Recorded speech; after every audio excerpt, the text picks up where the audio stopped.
నమస్తే.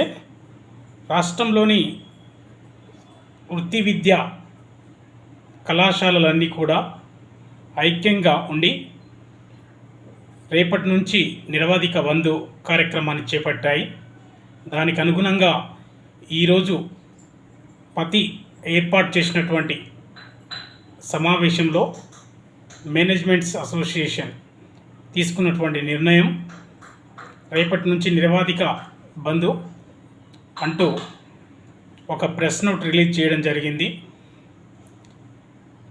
రేపటి నుంచి వారి డిమాండ్స్ ఏవైతే ఉన్నాయో అవి నెరవేర్చే వరకు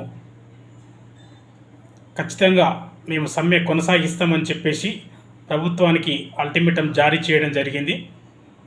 మరి ప్రభుత్వానికి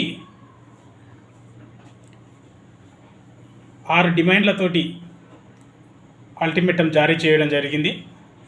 ప్రభుత్వం ఖచ్చితంగా మరి స్పందిస్తుందని ఆశిస్తున్నాం.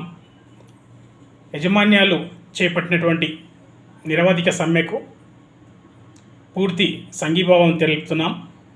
కానీ ఇంజనీర్స్ డేను బ్లాక్ డేగా కొనసాగిస్తానంటే దానికి వ్యతిరేకం. మేము ఇంజనీర్స్ డేనుగానే జరపాలని చెప్పేసి వారికి తెలియజేస్తున్నాం.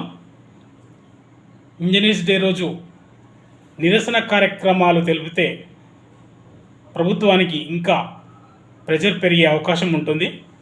దీని ద్వారా మన సమస్యకు పరిష్కారం దొరికే అవకాశం అయితే ఉంటుంది. కాబట్టి ఈ 6 డిమాండ్లతోటి ప్రభుత్వం దృష్టికి తీసుకెళ్ళినటువంటి మీడియా ప్రతినిధులకు మరియు సోషల్ మీడియా ఛానళ్లకు ప్రభుత్వం ఉద్యోగుల విద్యార్థుల పట్ల స్పందించి సామరస్యంగా సమస్యకు పరిష్కారం చూపే విధంగా చర్యలు తీసుకోవాలని చెప్పేసి తెలియజేస్తున్నాం.